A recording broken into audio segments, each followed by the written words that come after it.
Coming up on Mountain News this morning, one Eastern Kentucky city sues a telecom company due to some issues it has allegedly neglected to fix, and a nonprofit organization makes a plan to help people without homes here in our region. Dedicated to Eastern and Southern Kentucky, this is WYMT Mountain News this morning.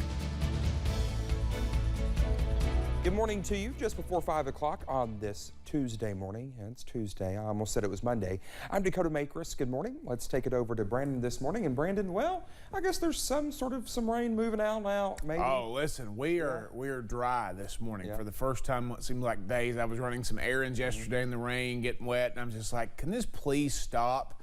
But yes, it is over this morning. There's still some moisture out there in the air, but it's fog right now. Taking a look at the last 6 hours, a couple of stray showers tried to move through earlier this morning, but those are now gone. Hopefully they'll stay gone for a little while, but don't you worry. If you're missing the rain, it'll be back before you know it.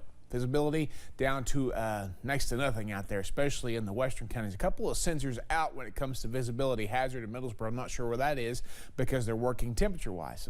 Maybe just it's a little glitch on those sensors for fog anyway. But you see close to zero visibility. Williamsburg, Somerset, Monticello, and then down to a mile or less than 2 miles, and Moorhead, Jackson, and Harlan. So you can tell big swatch of cooler air in place there across those regions. Getting, well, not necessarily cooler, but the fog conditions there. Anyway, temperatures 62 Clintwood, 63 Wise, everybody else in the upper 60s and low 70s there this morning. Will continue to fall for just a little bit. Dew point still pretty high this morning as well, so just be aware of that. It's going to be a muggy day, and it's going to be a warmer day as we clear those skies out. Cloudy this morning, then sunshine by the afternoon, and again, can't rule out a stray chance for a passing shower or storm as we top out right around 85. Dakota? All right, Brendan, thank you. Well, a judge is expected to rule this week on Kentucky's abortion ban. The ACLU and the Attorney General's office had until Monday to submit briefs over a temporary injunction. Right now, a restraining order remains in effect, allowing abortions to continue. It's a block on the state's trigger law that banned abortions once the Supreme Court overturned Roe v. Wade. The ACLU filed a lawsuit challenging the ban, saying it violated the state's constitution. Attorney General Daniel Cameron says it doesn't. If the judge grants the temporary injunctions, abortions will still be allowed until the lawsuit is heard. In neighboring West Virginia, abortion services can now resume at the Mountain States Only Clinic. A circuit judge granted a temporary injunction blocking the enforcement of West Virginia's 1800s era ban on abortion. The sides disagree on whether the old law can coexist with modern statutes passed since Roe v. Wade. The judge pointed to a felony murder statute and contrasted it with a 1849 abortion ban, which carried a much lighter sentence. In today's world, it is simply too vague to be applied. The people of West Virginia would have no way to know which set of statutes a particular law enforcement agency or county prosecutor would choose to apply, and this is a result that cannot stand. The Women's Health Center of West Virginia, the state's only abortion clinic, praised the ruling and announced it would resume abortion services. West Virginia Attorney General Patrick Morsi announced the state will appeal the ruling as soon as possible. Back here in the Commonwealth, the city of Pikeville is suing Suddenlink after years of discussions and concerns regarding the company's service to the customers in the city. A lawsuit filed last week claims the company has yet to make any moves toward fixing issues the city brought up years ago, reporting the company to be responsible for $1.2 million in damages.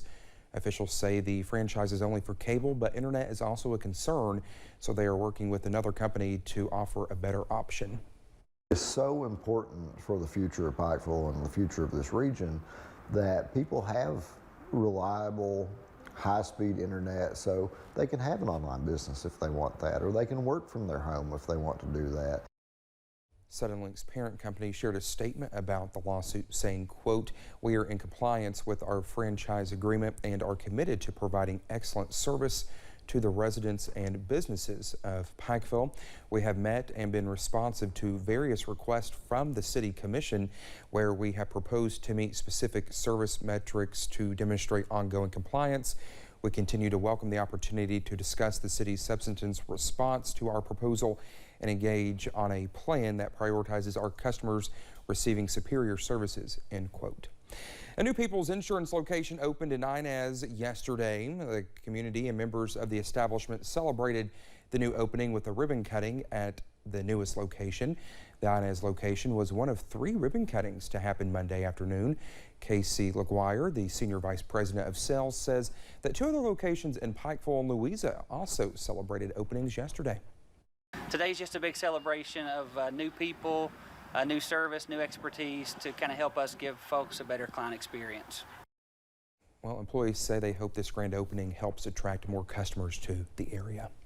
Well, the closest homeless shelters for people here in Hazard are in Floyd and Breathitt counties. Well, to fill that gap, the nonprofit organization Freedom House hopes to open a shelter in Perry County. The lack of a shelter means the homeless population is exposed to the elements. The Freedom House executive director says a local shelter would not only protect them from extreme temperatures, but give them the chance to get back on their feet. You know, there is a need. We're not going to be a permanent solution for homeless people. Ours will not be a shelter that they will come to, prop their feet up, and here I am. We're going to be a bridge, the go-between. Well, he says he hopes to have a shelter open soon, but is waiting for enough grant money to provide one. Kentucky's newest tool to help mental health is now online. On Monday, Governor Andy Beshear announced the official launch of the new 988 mental health crisis hotline. The hotline is part of a national effort to move away from the 10-digit suicide prevention line. Well, that number is still working during the nationwide transition. Callers will be connected to a trained mental health professional who can either assist with mental health crisis or connect that person directly to a professional who can help. You know, I don't think twice. If I fall and I think something's broken, I pick up the phone and I call 911. I know police, fire, EMS, whomever I need is going to be there and they're going to respond. We haven't had that for mental health emergencies in our communities before, but guess what? We have that now. 988 went live in Kentucky during the weekend, and the governor says at least 220 Kentuckians have already called that number. Well, thank you so much for getting your Tuesday morning started with us here on Mountain News this morning. When we come back, the breaking of heat records is becoming a bit more common, and people in the U.S. and across the pond are feeling the impact. The rain is winding down, but the heat is getting ready to crank up. I'll have the steamy forecast in about 3 minutes.